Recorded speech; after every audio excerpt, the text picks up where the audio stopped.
Yo, what's good? You're listening to Everyday Superpower, where we talk body language, non-verbal communication, everything in between, okay? Blah, blah, blah. Yo, I've just noticed the video before you. The woman's got like blurred makeup and all that, like she's in deep distress. I apologize. I've just pulled some gifs from here, there, and everywhere. All right, we're talking about eye contact today. All right, we're not talking about weeping, miserable women. We're not talking about that. So in the description of this video, there'll be two links, quite possibly two, might be more at the point of the upload of this one. One of them will go to my catalogue of body language where you learn the A to B. It's just a YouTube playlist, so it's free of charge on your end. Click it if you want to learn how to read people. Alternatively, there's a link to my Patreon as to where you will join me watching real dates in real time, observing, assessing, analysing, and correctly affirming the actions we see before us. You won't learn that game anywhere else. It'll stick with you for life. I promise you. Now, what I'm gonna say in regards to this video is I'm gonna say if you hold eye contact with a woman for a second longer than you would do normally, the information you will garner in regards to how that person feels about you will multiply a thousandfold. Okay, so let me give you a situation. You're on a train and you catch a woman's eye now. Sometimes you might feel anxious and disconnect, and it doesn't matter who you are, if it's surprising to you or shocking or, you know, gives you this overt, uncomfortable reaction. Most of that's subconscious and you'll disconnect. Like that does happen. But if you prolong that eye contact for a second longer than you would do normally, you're going to be able to absorb and really see how that person feels non-verbally in that particular situation towards you, as in that connection of the eyes neither of you see anybody else, you just see each other, and this could be in the middle of a crowded room. It's you in such a intimate one-on-one communication with that other individual. So as for normally when you think, oh, we just caught eyes across the room, she must be interested, right? If you just spend an extra second to look, and don't get me wrong, it's an incredibly vulnerable position to be holding eye contact with a potential stranger, but they are in the same boat as you. Now, a woman is more prone and comfortable when it comes to eye contact and looking at the face of another individual as opposed to a man, right? Biologically speaking, it's just the difference. It's a survival mechanism. They need to be more perceptive of who they are around, right? They will feel it, as far as, a surge of electricity as they establish and enter this incredibly intimate non-verbal space with you, but maybe a little less so than what you feel. All right, I don't have a woman's brain, so I can't tell you to which depth. Now, what I can tell you is that you'll work it out if you learn about non-verbal communication through this channel and you learn through experience. If you just hold on that eye contact with just 1 second more, you're going to see as to whether they're going to disconnect that eye contact. You're going to be able to assess as to whether they continue holding that eye contact, consciously showing you that they are looking at you, okay? When they disconnect, where do they look? Left, right, up, down?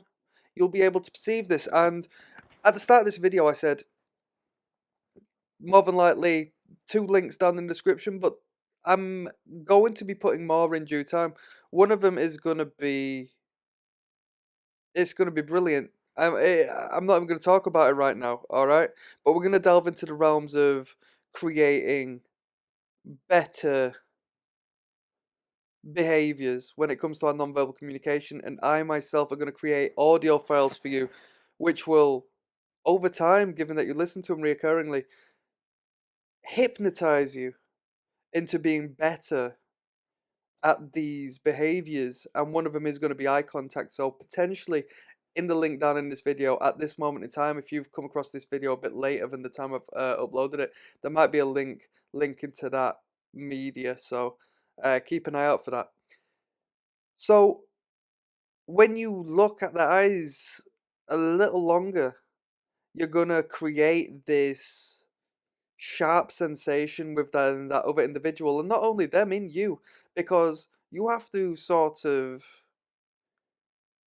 fight against your own biological urge to look away and break that eye contact, as it is incredibly powerful and almost too powerful, given that they are a complete stranger. Yeah, I mean, I don't need to explain any sort of evolutionary biological, principles and, roots and why it is. You just know it is because you are human beings such as myself and you've experienced this. Yeah?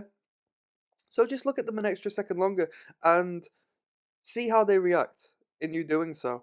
And you're going to be able to add that information to your nonverbal dialogue and understanding, as you will start to recognize patterns, and you will start to, identify whether what you're do- what you're doing, what you're wearing, how you're behaving, and so forth, is actually coming across in a positive light or a negative light, because that individual might be looking over at you because you look foolish, because you look this way or the other. So you can find out this information by observing them for 1 second longer than you normally would do. And when I say you will pick up 1,000 times the information you would do as to whether you disconnected a second earlier. That is true, because that 1 second of direct eye contact with a stranger is really incredible as far as the intensity of communication is concerned. It's ever so vulnerable of you to put yourself in that position with a potential threat, a stranger. You don't know who this person is. Normally we talk attraction, normally we talk, seduction and so on and so forth. So, I guess generally speaking, you're not going to be going around holding eye contact with another man unless that's your thing. And if that is your thing, the principle still stands. You know, you make eye contact with another man. Now, this is a thing. Surely, when it comes to, you know, that side of things, male and male attraction, the non-verbal and the what's the word? Just sort of the covert aspect of it may be more amplified. So to be able to learn body language and to be able to learn how to read people in that, if you're that way inclined, is going to be 10 times more important than if it was a man trying to work out a woman. So you just hold that eye contact for 1 second longer. Now, if it was a man and man situation, I guess there's a little more of a threat level. Purely as you don't necessarily want to be holding eye contact with, a potential, violent individual who might feel uncomfortable at you doing that, right? So there's a difference. But then again, it still has its parallels, as you yourself shouldn't be holding eye contact with a woman who is perceiving you as a creep and predatory yourself. So you will see yourself reflected in the behaviors and the responses of the people who are looking at you. You will start to see them as a mirror in reflection of who you are, and that gives me a great concept onto my next video, which is going to be in regards to seeing who you are through how others communicate with you. And on that note, I'm signing out. So give it a go. I know eye contact's incredibly uncomfortable. Like I said, I'm going to do some material based on how to get better on that. Okay, most definitely. It's very important. And until then, I'm signing out. Peace. Hold eye contact a little bit more, emphasize on it, and see how they react. Okay, generally speaking, As long as you don't stare at them and look around and dart across the room and stare at people, generally speaking, it's going to be a positive result, and you yourself will get better and more confident, and you will create more connection with people. Peace.